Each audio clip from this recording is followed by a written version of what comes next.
So today we're going to talk about the mind. And I was really fortunate a few years back to have a massive concussion. I know that might sound weird, but it was a gift, and here's why.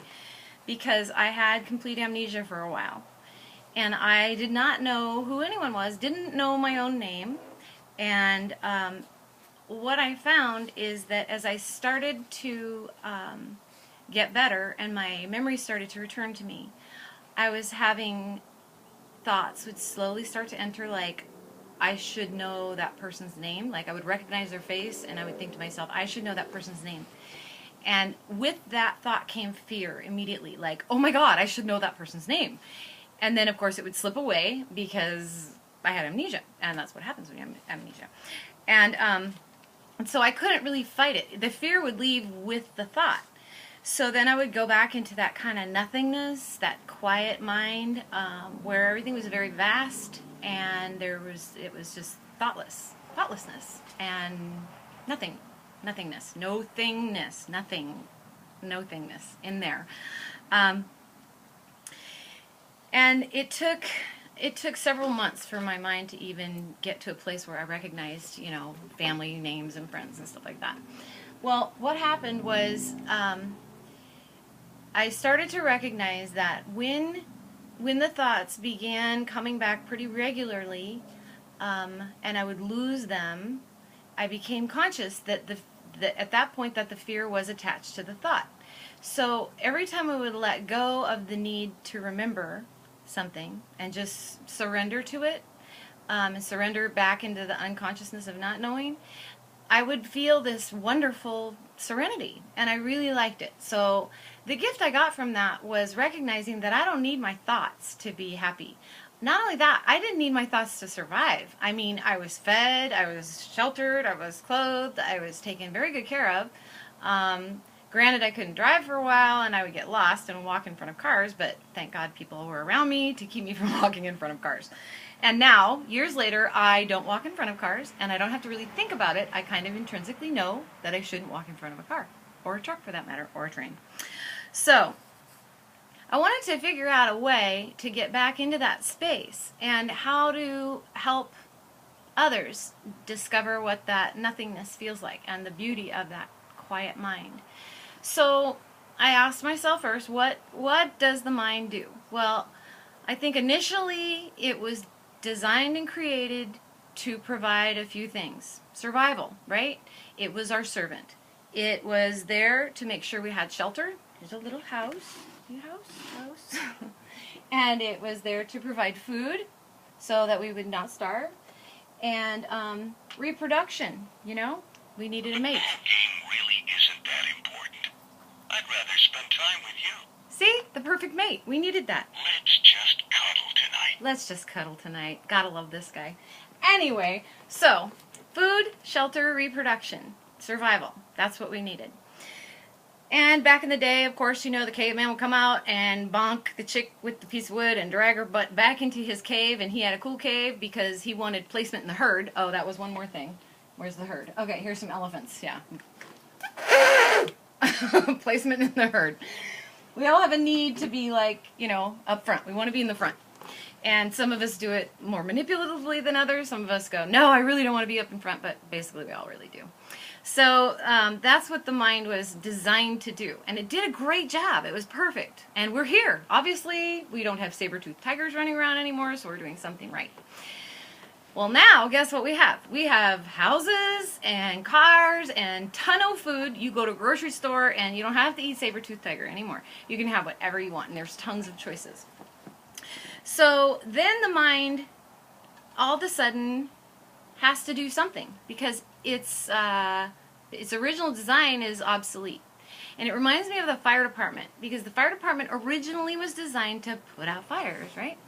And everything was built of wood back in the day, and so the fire department was huge. They had to be there to put fires out. Then we start building houses out of metal or, steel, rebar, and cement and whatnot that doesn't burn. And all of a sudden, the firefighters are like, okay, dude, we only need like 5 instead of 50 now. What are we going to do? Well, what they did is they morphed into something that was necessary. They morphed into first responders, they're paramedics, they do all kinds of cool stuff, and they have made themselves, you know, to where we really need them. They're necessary. So they kind of changed and shifted into something that they still put out fires, but they also do all this other stuff. So our mind kind of did the same thing. Our mind was like, okay, well, we don't need to, you know, beat saber-toothed tigers down anymore. We don't need to fight other big guys for the chick to procreate, although we still kind of do that. But we can pretty much procreate. Well, I can anytime I want. So what does the mind do now? Well, it's got to figure out a way to make itself to where you can't get by without it.